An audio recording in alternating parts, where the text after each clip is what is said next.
Hello again.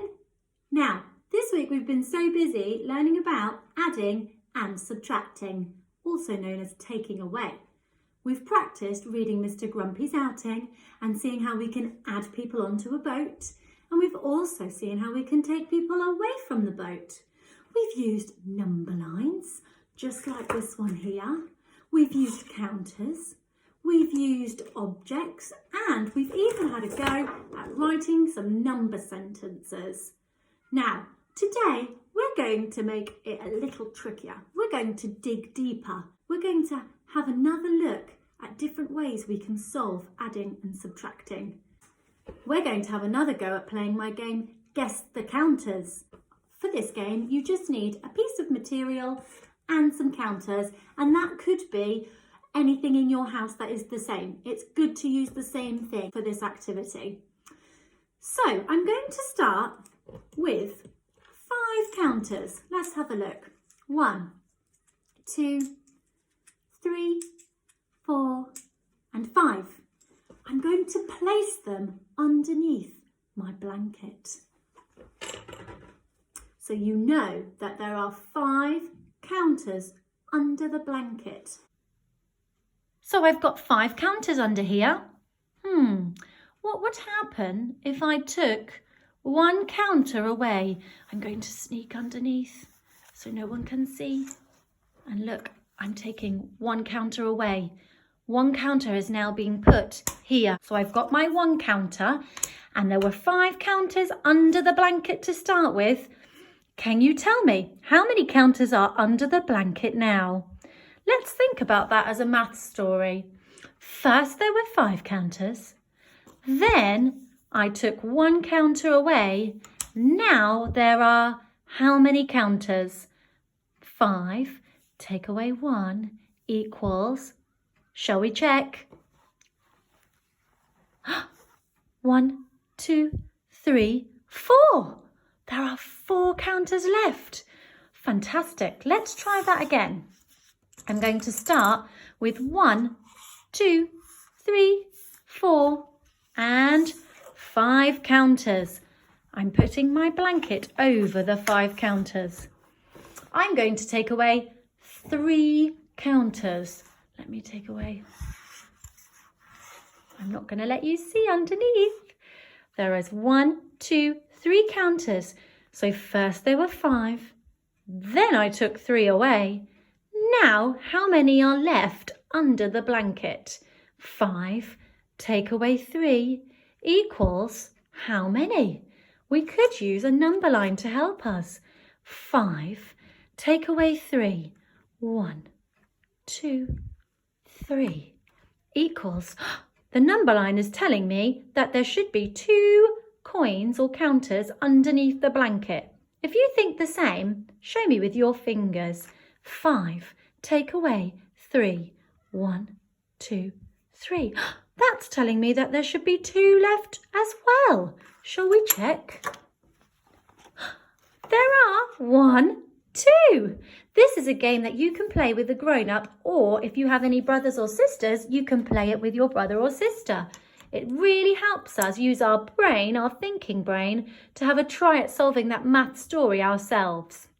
If you need to use a number line or your fingers, that's okay. But this game is really fun to practice and helps us really extend our learning. You can play this game with adding coins too, or counters. I could put 1, 2, 3, 4, 5, 6, 7, 8 counters underneath my blanket. Now, I'm going to add 2 more counters to the blanket. 1, 2. I'm going to slide them underneath the blanket.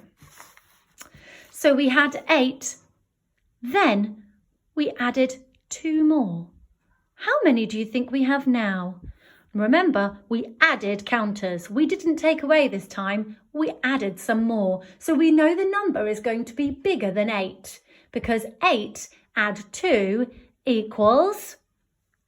Let's check. We've got our number line. We had 8. Now we're going to move up the number line 2 spaces. 8, 9, 10. Do you think there might be 10 counters under here? Let's check. 1, 2, 3, 4, 5, 6, 7, 8, 9, 10. 8 add 2 equals 10. Fantastic. Keep practicing with your adding and subtracting. Well done, everybody. The next activity I'm going to show you is taking it the next step further. We've got a very simple chart that I have made that you could make at home too. It's just a piece of paper split into 1, 2, 3 columns. This column is called first. The second column is called then. And the third column is called now. This is going to help us create our maths story. I'm going to make it a simple first and then I'm going to set you a fun challenge. First, there was 1 counter. Then Miss Mitchell added 2 more counters.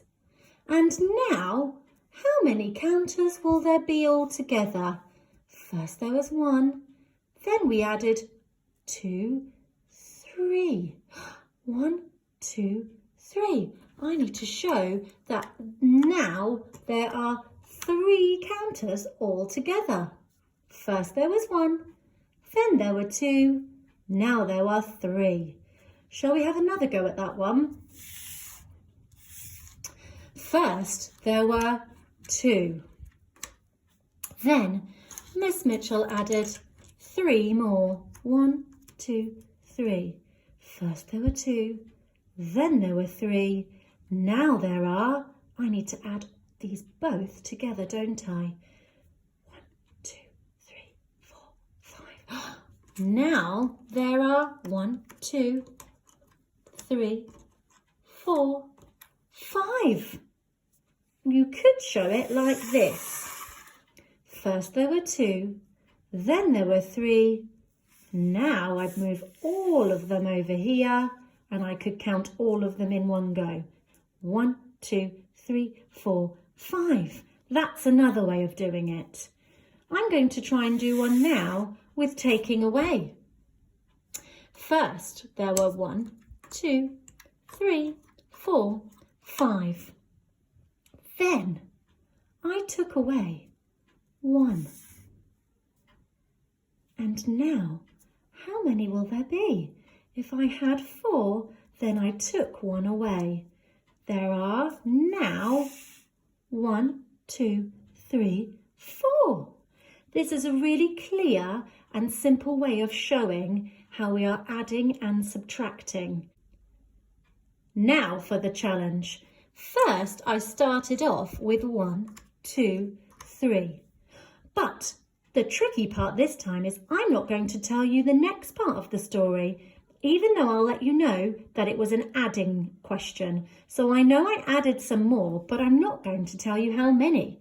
First there were 3, then we're not sure how many, but something was added, and now there are 1, 2, 3, 4, 5. First there were 3, then something happened, and now I have 5. I wonder what could go in this box here. 3 add something equals 5. Maybe if I look at 3 over here, I could see what was left. 1, 2. I wonder if 2 would work. Let's try and add 2 on here. Does that work? 3 add 2 equals 1, 2, 3, 4, 5. That works. 1, 2, 3, 4, 5. Well done. Let's try again. First, there were 4. Then I added something else. But I'm not going to tell you what I added. But now there are 1, 2, 3, 4, 5, 6. I wonder what goes in here. 4 add something equals 6. 4 add maybe 1. I wonder if 4 add 1 works. 4 add 1. 4 add 1 is 5. Not quite. I might need to add some more. I need to get to the number 6. First there were 4. Then I added, let's try 2. Now there are 6. Do you think that works? 1, 2, 3, 4, 5, 6. That works. 4 add 2 equals 6. Now, you can do this many different ways. You can miss out the first column and not tell anybody what was in the first column, or you could miss out then, or you could do it the way we first tried it, by missing out now. This is a very tricky challenge, and we're only going to try this one if we're feeling really confident. If you have a go and you feel really proud of having a try, please take a picture and put it on Tapestry so that we can see. Okay, thanks for the challenge. Have a lovely weekend and see you next week. Bye.